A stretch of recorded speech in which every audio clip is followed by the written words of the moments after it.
I got a review for you here on the channel today. We're going to be taking a look at the Hoyt Formula SR25 inch riser. I'm going to unbox it, show it to you up close, along with the Formula Metrix limbs as well, and then I'm going to take it outside and shoot it and let you know how it actually performs.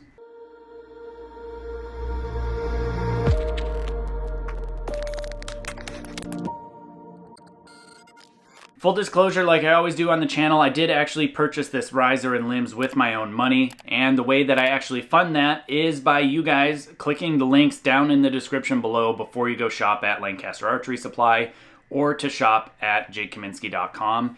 Either way, both of those ways help support the channel, as well as subscribing, sharing the videos, and all that stuff, of course, joining my Patreon page, my Discord server. And I've talked about this a few times on the channel, but I just want to highlight it again. I am proudly not sponsored. That allows me to be truly unbiased in my feedback, because when you get stuff from a pro shooter, they tell you what the company wants you to hear. And it's a whole different ballgame compared to being a professional archer. It's professional in a different way, I guess, is what I'm doing on the channel, you know, compared to what I was doing when I was competing, and I'm just glad that I can put my hand on all this different gear and give you truly unbiased reviews. I'm going to try to do a little bit different review this way, try to speed things up, not be so repetitive, not be so redundant, and just kind of hit the goods and the bads as I see them, and then summarize them at the end instead of repeating them over and over and over throughout the videos. These reviews are starting to push an hour long as far as the final finished product. And even though I have chapters down in the bottom that you can see and click through to skip to different sections, I think still it's just excessively long, and so I'm going to do my best to try to condense this one a little bit more than normal, and I would appreciate your feedback down in the comments below and just let me know what you think overall. I'm going to open up the riser first, take a close look at that, and then we'll check out the limbs. Just like in the Exceed 2 riser, it's the same exact stuff that comes with the SR. I mean, you can actually see it. It says Promo Kit SR Exceed 2. And it has all the same stuff. Bunch of different Allen wrenches, the clicker drum. I'm not going to call it a dowel, and I'm not going to call it a clicker plate. A clicker screw, a keychain, and a manual, and probably some stickers is basically what comes with it. And also, just like in the Exceed 2, by the way, if you haven't seen that review yet, links down in the description below and a card at the top up there to check it out, because if you haven't seen that one, you should probably check it out as well. But just like in the Exceed 2, there's only one VertiTune plate, so you're not doing any VertiTuning. It's really, really bothersome to me that they have this feature. It only comes with one. You can't even buy more to change stuff, at least as of the recording of this video.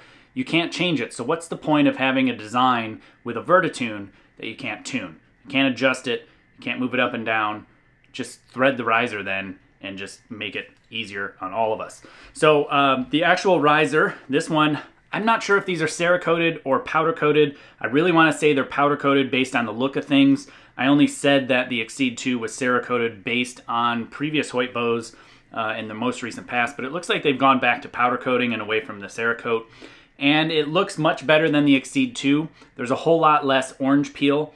Things are definitely much smoother in the actual finish. So I'll give you a quick close-up look here. You can see a little bit of orange peel. That's that rippliness that kind of looks like an orange peel, but basically it looks a whole lot better than the Exceed 2, this SR. There's a few things that I've noticed that's a little funky. When I took it out of the package, there is a lot of metal shavings on the bow, like large amounts of metal shavings. I don't know what it is. It's really hard to see. Right where my fingertip is there is a chunk of metal, and they're all over the bow. So I don't know why, but it definitely is all over the place. Yeah, so the actual finish looks a whole lot better. There's a couple of small little weird, literally like dirt on the riser. And then same kind of thing with the Exceed 2. Some of these holes that you could, put your weights in. This one you might actually get something in there as far as a screw to put those bolt-in weights, but this bottom one, you're not getting anything in there without clearing that out with a tap.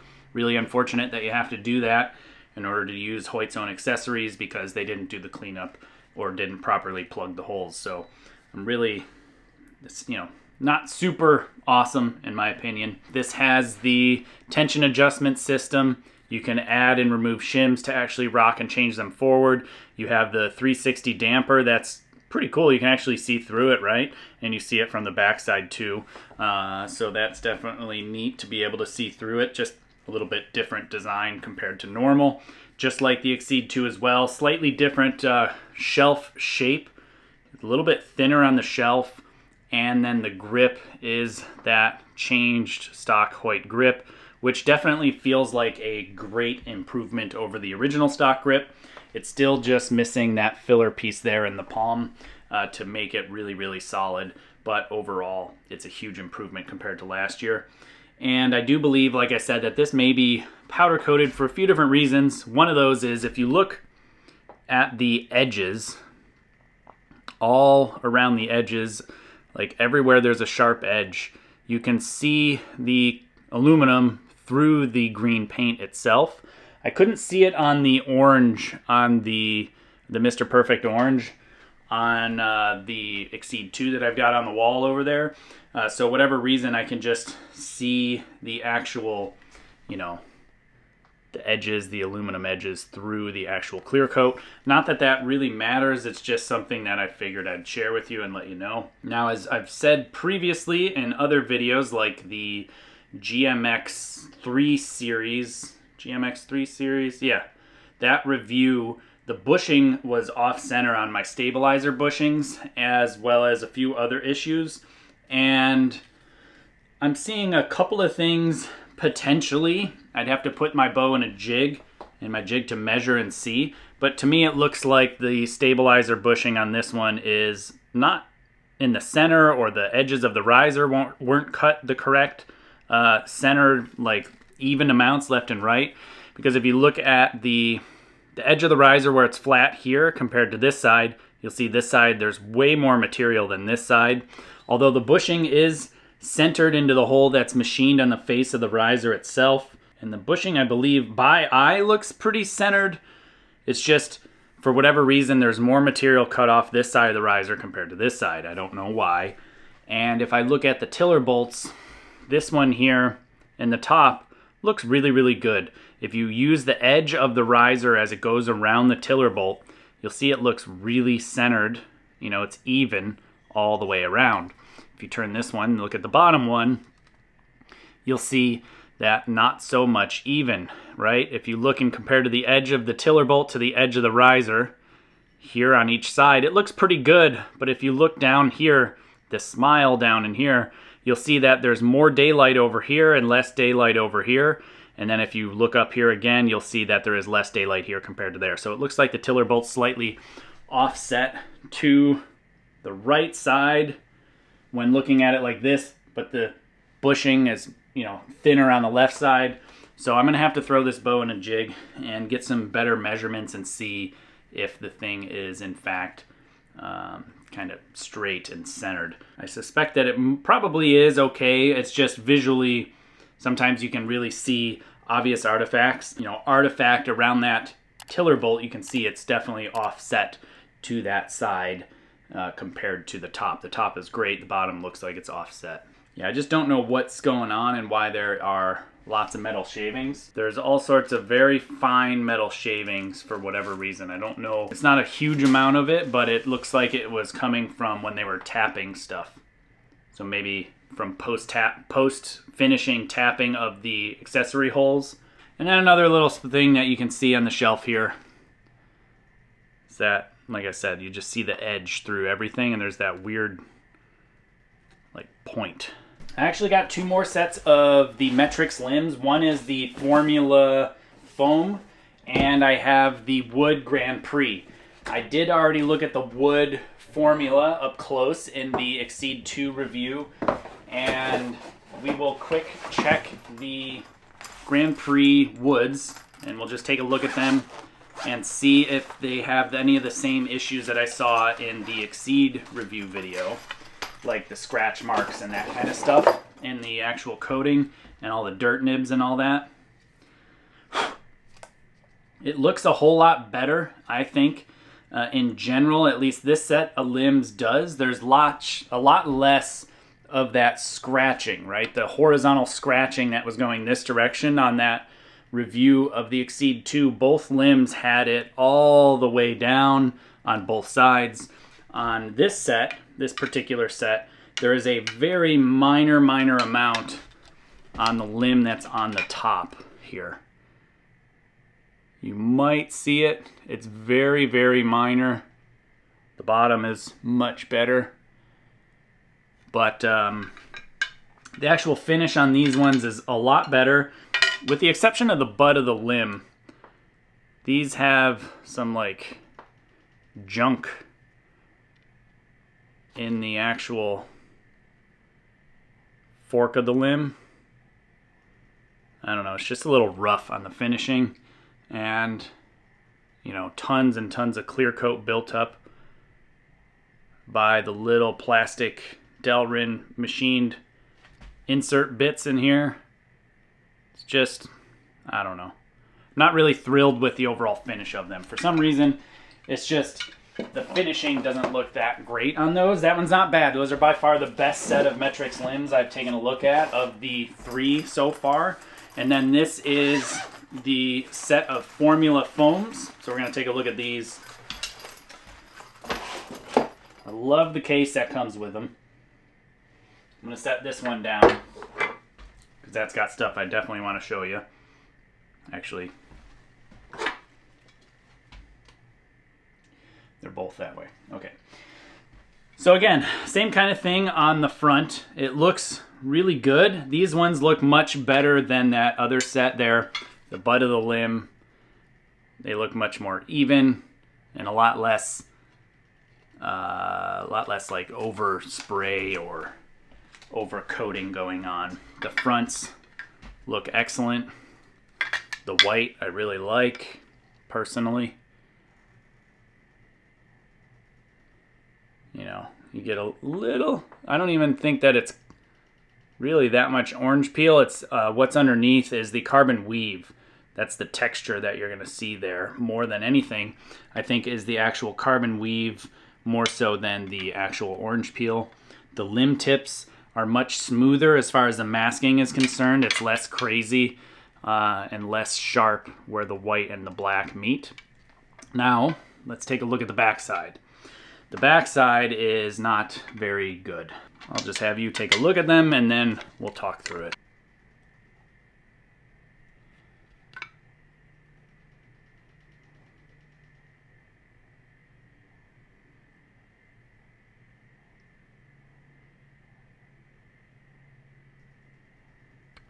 So yeah, I'm sure you could see what was going on and what I'm about to show you. I'm going to look at this one here first. So through here, you'll see the clear coat didn't quite even bite there. You'll see white dots. Those white dots are actually bubbles. There's adhesive residue on the, like right through the Y, down here and up here. There's like adhesive that's stuck. I think that's adhesive. I'm going to take some ISO and see if I can get it off, but I'm not even sure. And then here near Metrix, you can really see that those scratches. Now, it doesn't go all the way over here. Look, it's nice. It's really nice. Really, really nice. No scratches, no horizontal stripes. Go to about here. And man, that's all I can see. It just looks dirty. And then take a look at this one. This one is probably the least impressive, unfortunately. Starting at the nice end. Really, really nice and shiny. No scratches. Look at that. And back down in here, also great. So what's interesting is you can actually feel and hear a texture difference. So if I, nice and smooth.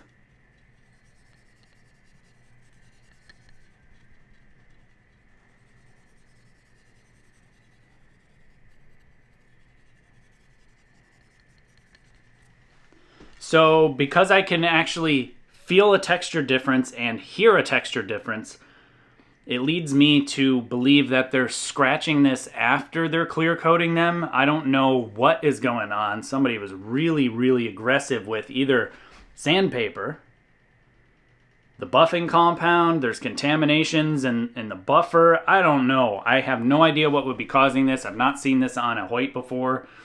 Overall, they're usually very shiny as far as the gloss levels are concerned. So I don't know what's going on there. This is the worst set of Metrix that I've seen so far of the 4. Between the scratches being very, very obvious and also very uneven on the backside for the price point, I'm very unhappy with how much money I spent and what I got. I'm going to reach out to Lancaster and send them some images and see what they have to say. If they have anything to say about them that is to note, I will put something down in the description below, but overall, I'm very unhappy with the finish on the limbs, and to see adhesive on the limbs and stuff like that from, I don't even know what, you know, like tape maybe? We'll know if it's adhesive if it comes off.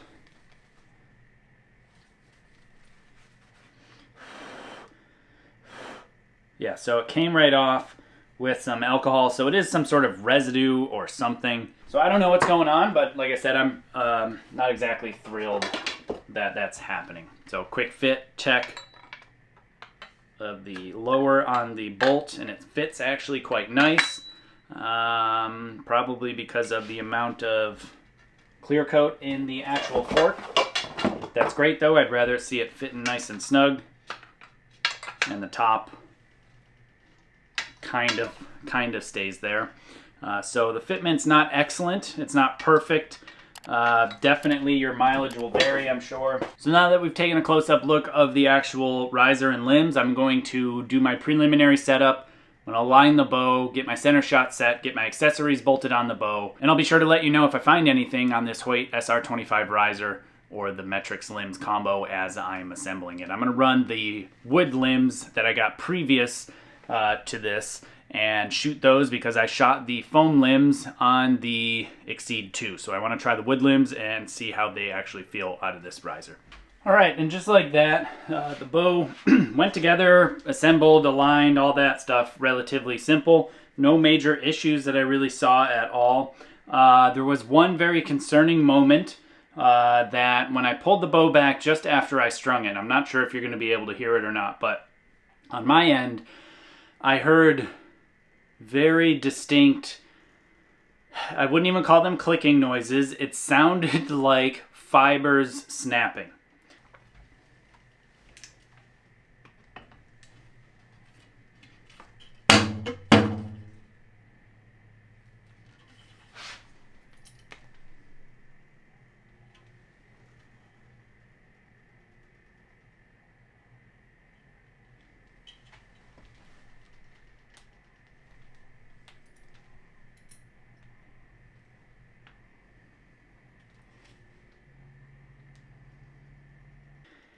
Don't know what that means. We'll see what happens, but it's like I can still hear it. It sounds like glass fibers breaking. The thing is, when I first drew it back, it made the noise. I let it down very quickly, as you may see in the video.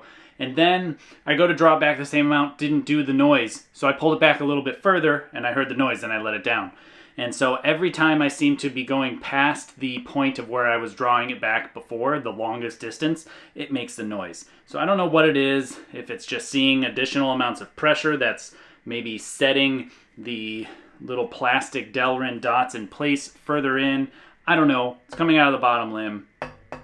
We will see throughout the video as I go to shoot and see what happens. One other thing that I did notice is instead of on the side over here where it normally says made in the USA milled, it's actually now under the grip, very, very large. And also on the side, it names the actual bow next to the serial number. So that's just a little bit of a change from years previous. And I'm going to put the same stabilizer setup on that I had with the Exceed. So we'll see what kind of balance difference there is between the two. I will have to lower my knocking point some because this has that lower grip and the lower plunger hole and all that stuff. So right now the arrow's pointing really far down. So I have to redo my knocking points. Other than that, I'm basically ready to head outside and tune this thing up, and I'll let you know how it feels in a moment. But if you're interested in learning how I tune and set up my Olympic style recurves, I'm going to recommend this book here. It's called Tuning for Performance. I take you through step by step the process that I'm going through today, taking stuff brand new out of the box, putting it together, going through my tuning, and ultimately getting back to 70 meters and shooting, hopefully, a halfway decent score. I take you through my process step by step, just like I did in prep for the Olympics as well as World Championships. So there's a lot of detailed tuning information in there. And I will have links down in the description below and a card at the top up there. And I haven't said it yet, but anything else that I am using in this video, I will have the links down in the description below in case you want to check out the riser, the stabilizers, my rest, my finger tab, my quiver, my custom grips here from Arcor, all of that stuff. And I have a few discount codes down in the description below as well. And yeah, with all that being said, let's get outside and shoot some arrows at 30 meters, get this thing tuned up, and then I'll tell you how it feels. Finally outside here, another day, another shirt as you can tell. I needed to give my shoulder another day to kind of calm down. I've been dealing with some subscap issues from actually the last time I shot, even though it was only a handful of arrows, really seemed to have taken its toll on my shoulder. I'm just getting some odd discomfort there, so I'm trying to give it a rest. So another day and another shirt. Like I said, we are launching this design, the One of Those Days designs. We're relaunching it back on the website, hopefully soon to be available in Europe, but it is currently available for pre-sale in the USA shop, where we expect to be shipping within a week or so. We've got the transfers on their way. We have the shirts in stock, so if you're interested in grabbing this design again, because it is back for sale, I'll have links down in the description below. There's also a little slider down below that you can actually grab it in case you're interested. And reminder as well, even though I'm here reviewing this Hoyt SR Formula riser, that I am giving away a WeaWiz package, a complete package of a Meta LX riser, your choice of limbs and weight and length from WeaWiz, as well as the ACS LX stabilizer setup, a case from WeaWiz, a hat, clicker, a few other things as well. And so if you want to get entered into that, no purchase necessary, but if you want to get entered, you can grab one of these shirts. Every dollar you spend at jkaminski.com, whether that be in the EU shop or the USA shop, you get an entry. Full details down in the description below in case you're interested, and I will put a link up at the top there so you can check that out directly. So I'm at 30 meters. The plan today is I'm going to shoot and see if I need 450s or 410x10s. I know my knocking point's going to be off. I'm going to be doing this here at 30 meters, get a baseline tune done. And then actually what I want to do a little bit different, because it is indoor season, I guess. It's coming up because it's cold out, or it's getting cold. We're going to go back up to 18 meters or 20 yards and shoot a round up there, 30 arrows on a 3-spot. You may be wondering then, why am I tuning here at 30? I actually prefer to bare shaft tune, even for indoors, at 30 meters. I find that if you do it only at 18 meters or 20 yards, that the bare shafts don't have time to fully plane off either direction to actually tell you the actual tune that's going on. And so I do my best to always come back to 30 and get it dialed in here. It just really highlights, potentially, if you have any tune issues. You can get a false good tune at 20 yards, but then you come back here and you're like, oh man, I'm actually considerably weak or stiff, and so you can make adjustments. So I'm gonna shoot a few arrows to warm up. I did do a bit of warm up already, but I want to just kind of get somewhat sighted in, dialed in, and then we'll start the tuning process.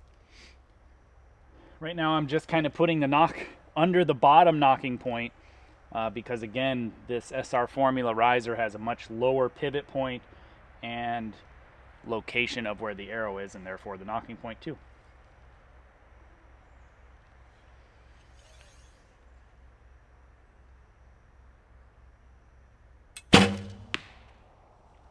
I'm gonna have to check the brace height. It doesn't sound the greatest right now.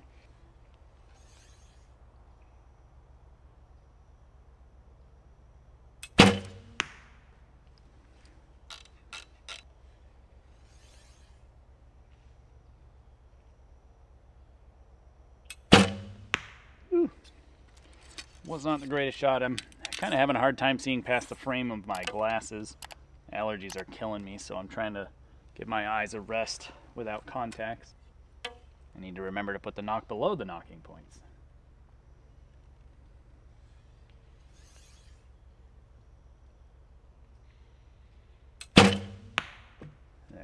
I'm out of range of movement on my sight left and right, so I'm hitting left 8 right now, but I'm going to shoot a couple more flet shafts, get a group, shoot a bare shaft of this 450 and see if I need to go to 410s or not.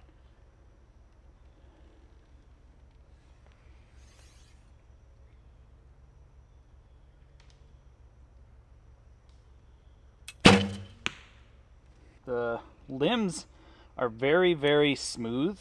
I like the way these draw. I feel like they do not stack a lot. These are the wood version. However, the feel of them, I guess they feel more, I don't know about more wood-like than foam-like, but they're very floppy sounding. Like I said, I need to check my brace height and see if it has shrunk after being strung up overnight. I don't think it is any smaller, but it just, something doesn't quite feel right. It's a little loud as well.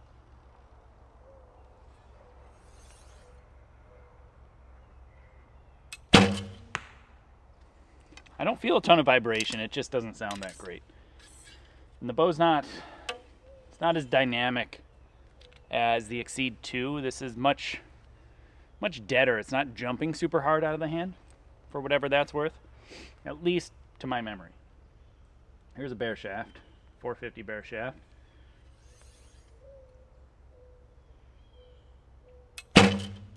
Actually, that's pretty close. So I'm not going to need the 410, so that's great.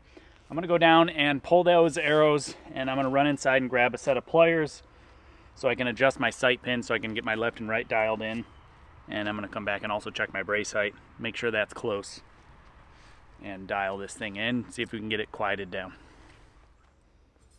Not that far off, just a smidge low, so let's bump it up and see if that quiets things down. I think some of these Hoyts are liking higher brace heights these days anyway. At least that's what I've heard. I don't like running super high ones, but I've heard some people running in excess of 9.5 inches. So right now we're at 9 inches, just about 23 centimeters. The knocking point is high. Let's see if I can spin these knocking point down at all. Now that I'm outside in the daylight, the green is super, super bright. I really like this color, actually. It's one of my favorite riser colors so far. I think that also, from far away, it looks really, really good. Up close, because of the edges, like I showed you earlier in the unboxing, the edges definitely not having the green on it doesn't have the greatest look. And up close, it's like I can see yellow speckles as well. So I wonder if it's a 2-part or a 2-layer paint where it's a yellow base and then a green top or something like that. It just, up close, the speckle of the actual green, for whatever reason, isn't as nice as seeing it from far away.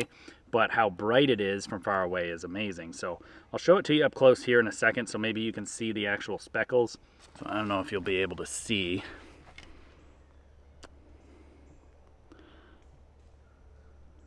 I can't tell in the viewfinder, but it's like definitely got some yellow speckle in it. I'm going to dial everything in with just one knocking point and then tie on a lower one.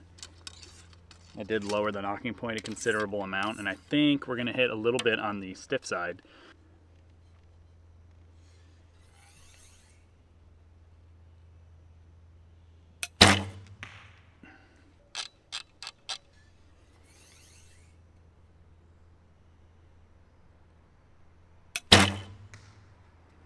Sounds a little better with this higher brace height as well. Definitely a lot less rattly and floppy. So if you're getting one of these, maybe the Metrix limbs, I don't know what it is, but consider a little bit higher than normal brace height. Kind of calm things down a bit.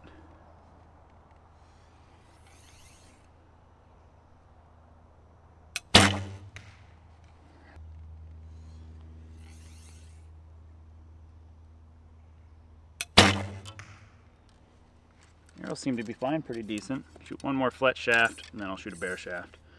Still has quite a residual amount of post-shot vibration. You can hear the harmonics vibrating something.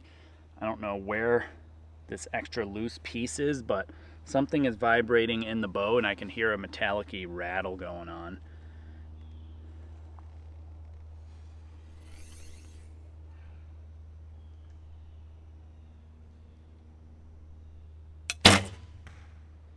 But it is so much quieter with this higher brace height, much better.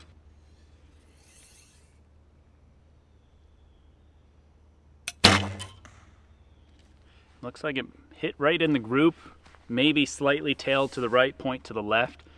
So I'm really close, I think, actually knocking point's almost dead on. So I may bump up the draw weight ever so slightly. After taking a look at the tune, the bear shaft was dead straight. It was right in the center of the group at 30 meters, and I'm gonna call it good enough there to shoot here at 20 yards. So I've got a camera downrange, so just like during tuning, you'll be able to see the impact points the entire time. I will shoot a round of 30 arrows. I'm gonna shoot 2 ends for practice. I'm gonna shoot 6 arrow ends for practice, make sure I'm sighted in, and then go from there and see how this SR25 riser from Hoyt performs with the new Metrix limbs in wood. And I also did tie on my lower knocking point as well, so it's a little bit more official now.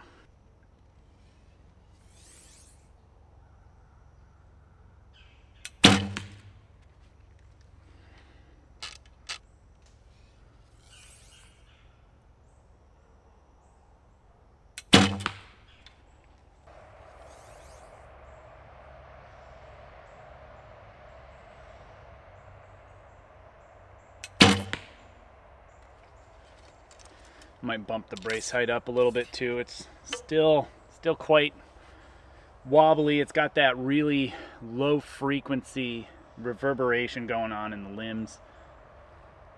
Probably can make it much better with a brace height tweak.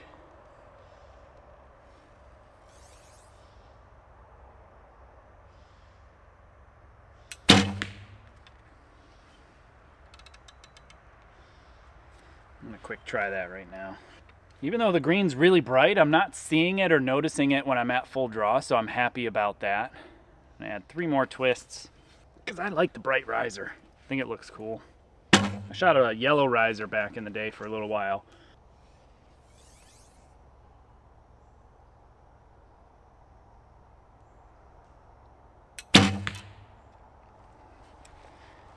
I would say it's maybe a little quieter with the even higher brace height, but I still hear the low frequency reverberation going on. Kind of typical of Hoyt's in my experience. I don't know if this is an 8125 string or a 652 string. It looks like it may be 8125. That could be part of the reason that it doesn't sound really good. Obviously some limb savers or some vibration dampers kind of, you know, in the limbs would really kill a lot of that humming noise most likely.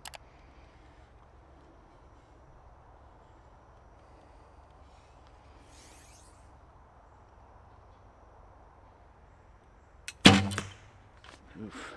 I also might throw an ounce on the end, see how this thing steadies up. It kind of floats a little, as to be expected with the lower pivot point. In my experience, you end up needing a little bit more weight on the long rod to compensate for that balance change. So I'm either going to add an ounce here or take some off the back, and I'll try that next practice end. I'm going to add 1 ounce to start on the long rod.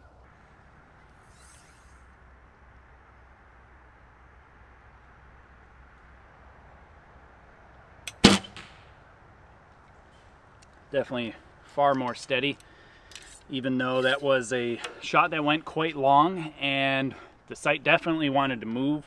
It really stayed put. So I think definitely a good ounce plus on the long rod change is going to make a big difference if you're swapping from a standard geometry riser to this lowered pivot point. I forget what the new geometry, this kind of geometry is called.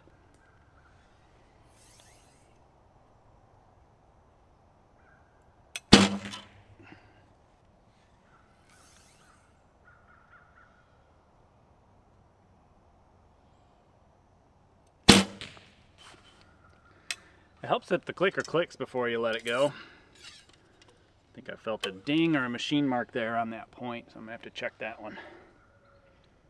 Good thing I didn't hit the camera.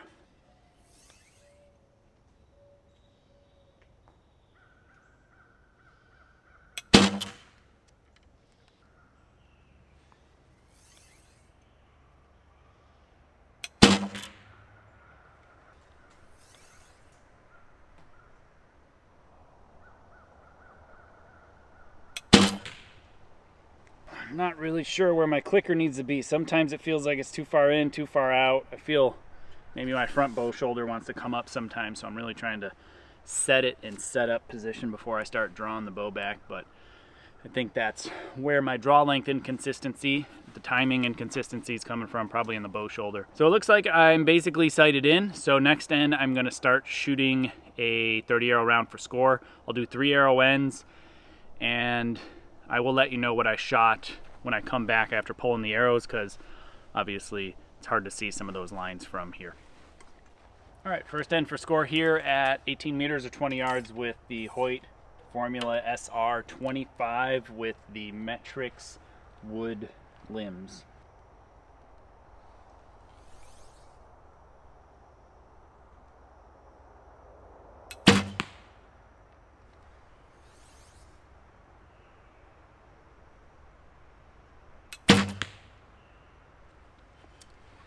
The bow shoots quite well when it goes well. When it's settled and I don't have to do much, it's very predictable and it's very easy to shoot. Just got to get my draw length consistency down here.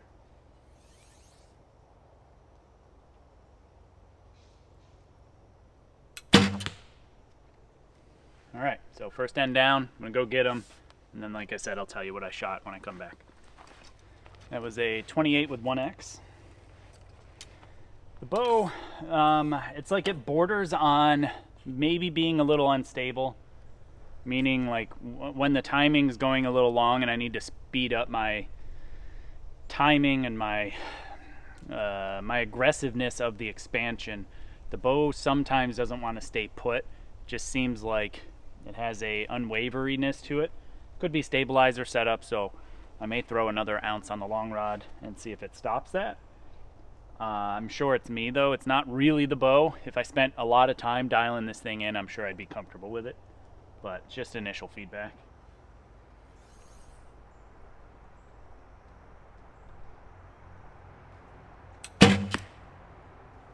And then there's shots like that where it's like really shaky, not very stable myself, and yet I can still deliver the arrow. So I'm sure it's just me.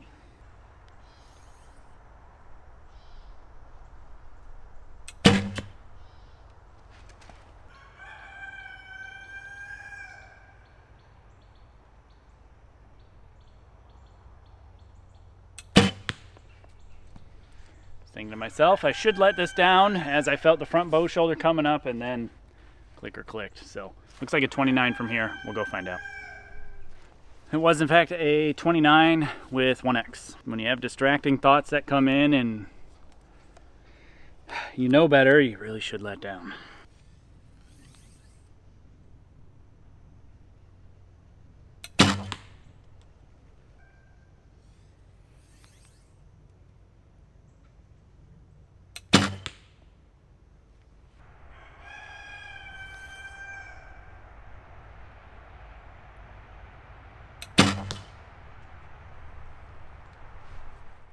Was a 29. That last one was just barely out. Knew it was going low the moment I'd let it go for some reason.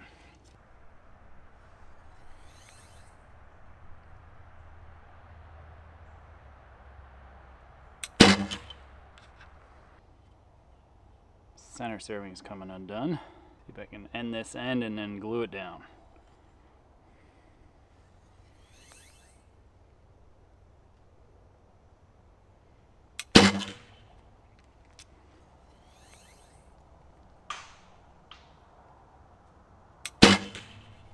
Looks like the first 30 potentially. I'm gonna go get some super glue and make a quick field repair on that center serving to keep it together for the rest of the round, but I'm thinking that most of it is just me.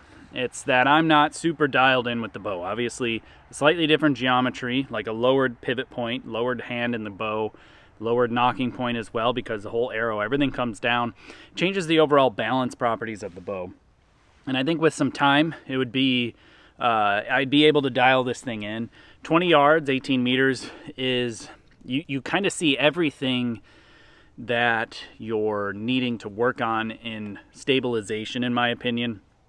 If it's slightly off and you need to speed up your expansion or maybe the bow isn't quite settled yet and the clicker clicks a little early. Two kind of scenarios that really tell you what's going on with your stabilizers, or at least tell you if they're not dialed 100%. So if I spent a lot more time dialing in stabilizers instead of just throwing them on, I'm sure a lot of that would go away and my confidence level would go up. And because of the confidence level, the stability will go up too. It's mostly from the archer standpoint. The bow is secondary, of course, but once you have the confidence and you're really able to move through the shot without any hesitation, it always is better. So I'm sure it'll fix itself. But I'm gonna go get some super glue, fix that serving, and keep scoring. It looks like on the fourth end, got my first 30. That was a 30 with 2 X's, and I did glue down my serving. Should last for 18 more arrows.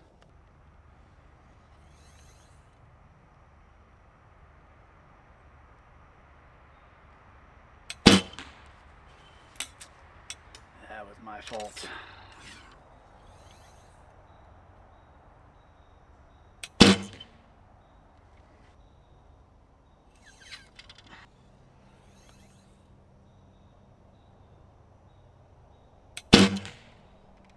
That one felt a little different, the bow feedback, and the noise was very different as well. The shot was okay, the bow arm was okay, but definitely something felt funky just before release, and then the bow let me know. So I'm getting quite a good amount of feedback from the bow, which is really nice to see. I think though it's bordering on potentially too much because there is so much feedback in the system, especially at that low frequency harmonics, like way post shot as the bow is rolling through. I'm sure you can hear it. I can definitely feel it. And I'm not buzzing the arm guard very much, which is really nice. It just is very apparent that there's a lot of residual vibration in the shot. So for whatever that's worth, that's what I'm feeling. It was in fact a 29, no X's on that one.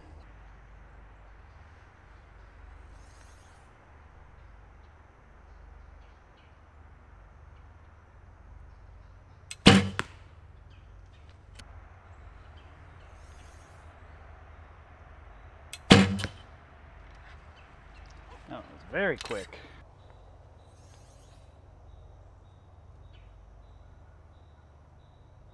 If you maintain a good strong bow arm, you could make some mistakes back here and they still go right in the middle. It was a 30 with 2.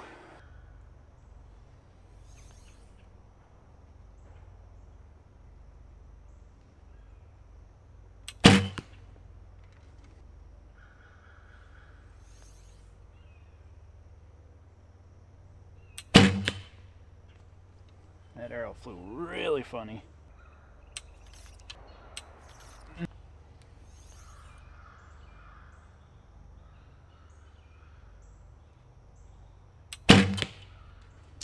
Push that one to the left. That was a 29 with 1X. 3 ends left here.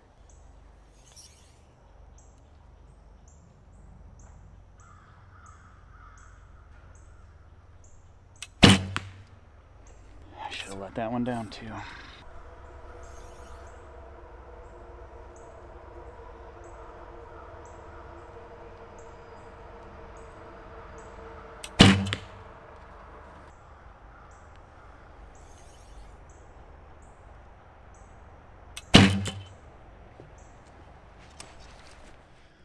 That end was a 28.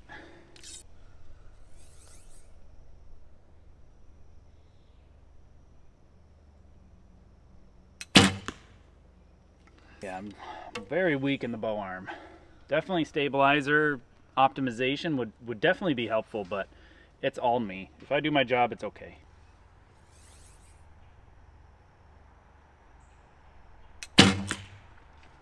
Definitely feeling funny in the shoulder. I'm glad this is almost over. I think I need to get back to some rehab shoulder exercises.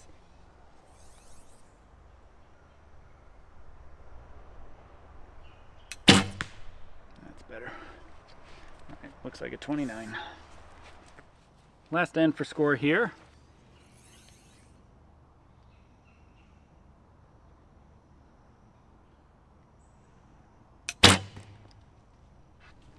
I have such mixed feelings on the bow. Some shots I can get away with a lot, some shots not so much.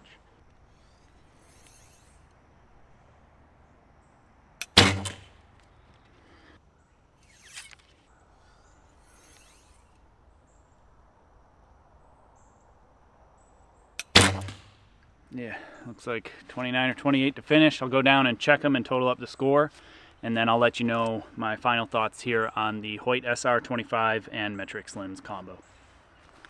So I shot a 290 with 8 X's, considerably low X count. Usually with X10s I shoot a good amount of X's here at 18 meters. And 290, I mean, isn't that bad actually, considering skinny arrows, no practice, some discomfort in my shoulders, and a brand new bow. I think that I'm on the fence on how I feel about the SR25 riser as far as like forgiveness is concerned.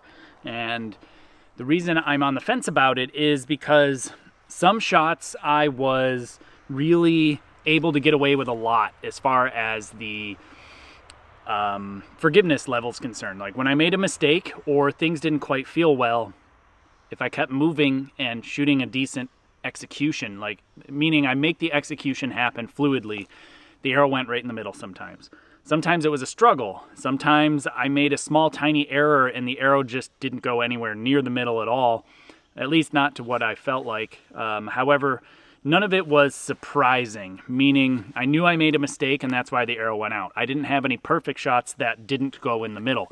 Pretty much everything that was good definitely went in the middle. It's just that at 18 meters or 20 yards at these indoor distances, you got to be on to really shoot well, especially with skinny arrows, especially with the X10. Sometimes if you're a little off, it can be very punishing and it's very easy to shoot into the mid 280s. However, if you're on with the X10s, man, you just don't miss. So I think that was part of the case here today, slightly off. Obviously, you know, I mentioned my shoulder wasn't feeling the greatest going into this, and that's why I took an extra day. And it felt great until about 3 ends left, and it started to kind of bother me a little bit, or I was just very much so aware that I even had a shoulder, especially during the loading phase. So something feels a little funky there, and I need to do a bit of rehab to get the body back in shape. So the bow itself, now that I have shot the bow, let's cover the things that I like about the SR25 riser and the Metrix limbs in laminate, not in wood. They're calling them laminate now. So what I like about the riser, I like this green from far away. Up close, it's okay. It's just, it doesn't look as phenomenal that it does from like literally 4 feet away. It looks much better. The brightness is awesome. I like that a lot. The finish on the riser is much better than the Exceed 2. So I don't know if they've changed things since that, because this is kind of the second batch. Because I had this on back order for a considerable amount of time from Lancaster, so it took a little while to come in, and now that it did, it looks much better. So maybe they made the finish a little bit better at the factory. The stock grip is definitely a massive improvement over the standard Hoyt grips in the past. I still like my own grips, and that's why I put an R-Core grip on mine here. Reminder, there's discount codes down in the description below for R-Core in case you're interested. I like the tension adjusting system. I like it personally in the performance setting, although with my shooting condition, maybe I'd be better in the softer setting these days. The limb alignment system, as usual, went super fast since Hoyt has swapped to this system instead of the dowels, so I was super happy to literally make 2 adjustments and it was dead aligned and finished. I'm also very happy to see that the Exceed 2 and the SR25 have the same outside of the sight window to the center line measurement. And I noted that in the Exceed 2 review that the difference in center shot from the outside of the window to the center of the bow had changed dramatically from all other Hoyts up until that point. I will put a little blurb down in the bottom that shows you what the new center shot is compared to the old center shot, and I'm happy to say that this one and the Exceed are the same. So I was easily able to just grab my plunger and grab the VertiTune plate and throw it in this bow and swap over that without having to pull the rest off and put it on this bow. I could just use the same VertiTune plate. We'll talk about VertiTune here in a little bit too. Now the limbs, they are very smooth drawing. They feel really nice when I'm at full draw. The delivery of the arrow is not super snappy. It feels very controlled, for lack of better terms, and they're very torsionally stable. relatively speaking. They're actually quite torsionally stable. And if you don't know what that means, it's just simply the resistance to twisting, which may lead itself to higher forgiveness when you make mistakes on the release. The actual graphics of the limbs I like a lot. I like the white paint on the front, especially because if you set your bow in a bow stand, that's facing up. So the limbs should heat up less in the sun that way, and I'm glad to see that finally companies are going back to white paint to help with that. There's supposed to be some sort of IR coating or something like that to help reflect infrared light or heat as well. So that's really nice to see. The hardware on everything is great. I like the tiller bolts. I like that they're laser engraved and all that kind of stuff. The fitment of the limb into the bolt was okay on this bow. In the past, it's not that way, but there was a lot of excess buildup in the limb and the fork, so it made it nice and tight. So it worked out, actually, and I'm okay with that. I'd rather it be tight. Now, some things that I wish were a little bit different on this bow. Number one, first and foremost, is the VertiTune plate. I said I'd come back to this. Why is there a VertiTune plate if it doesn't come with any ability to change the height of the plunger? Clearly it's designed to do so. There is plenty of space for it to be low, medium, and high, just like it has been in all other previous bows with a VertiTune. This is the new VertiTune that doesn't include the integrated clicker plate. They went to this like post here on this riser. Personally, I don't notice a difference in the sound or the feel. They claim that it results in better clicker response time. I don't believe that personally. I think that, yes, you'll get a more definitive clicker feedback to the archer. I felt it since years and years and years ago, since I started training with earplugs in while shooting. You feel a whole lot more than you actually hear that way, obviously, with earplugs. And you realize how much you feel in the bow when the clicker clicks. And this, honestly, I don't really notice the difference. But the point is, the bow's stronger with this better plate system, the VertiTune plate, but it's not adjustable. It has been adjustable in the past. It's clearly pre-designed to be adjustable. It doesn't come with plates, which it should, because every other bow did come with 3 different plates, basically. And you can't even buy them. So what's the point? Just thread the riser and get rid of the plate if you're not going to have this adjustable system. I really like it, and it's a shame that it's gone. I'm very bothered by that. I just don't understand why they would have this designed if there's no way to even utilize the design. It's just weird. I don't understand why. Now, the stabilizer bushing didn't appear to be dead center. The bushing maybe looks center, but the left and right section of the riser was uneven left and right relative to the bushing. We covered that in the unboxing. So it's a little concerning, especially because of a GMX3 issue that I had in the past. Some other issues had to do with basically masking issues with this bow. There's the ability to put pocket weights in the pocket. However, the threaded section of that hole is completely gummed up with a bunch of excess potential powder coat. I believe that's what they're coating these risers with these days, and you can't get a screw in there. They just didn't do the job of plugging the hole and masking it off correctly. So it's easy to fix, and hopefully they'll do that in the future. The limbs themselves, the finish on the limb is very inconsistent, and there's those streak sanding marks on these set of limbs, which I was hoping was going to be gone with the new set that came in. The foam limbs that came with this riser, came in the same shipment, and it was super inconsistent. Like, there was a big patch of it that was heavily scratched, and then beautiful finish on the rest of the limb, and I could actually feel and hear the difference when rubbing my finger on the limb. So that shows me that it's probably being done after the clear coat process. So I don't know if their buffers are contaminated or something like that, and it's creating these scratch marks.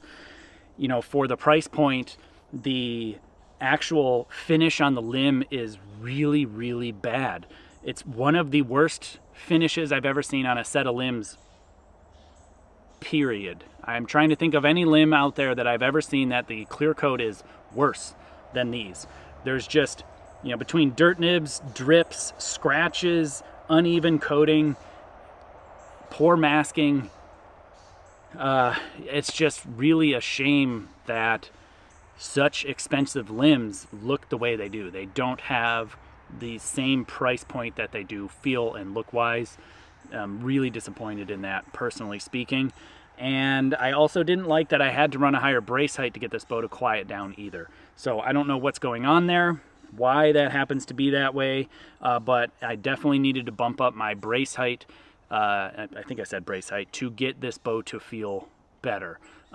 Quick feedback: if you're going to switch to this riser for the first time, you're going to need an extra ounce on the long rod compared to a standard geometry bow without that lowered grip and lowered pivot point, lowered plunger, lowered arrow, and all that stuff. Definitely makes a big difference to have that extra ounce on the long rod to really stabilize the bow.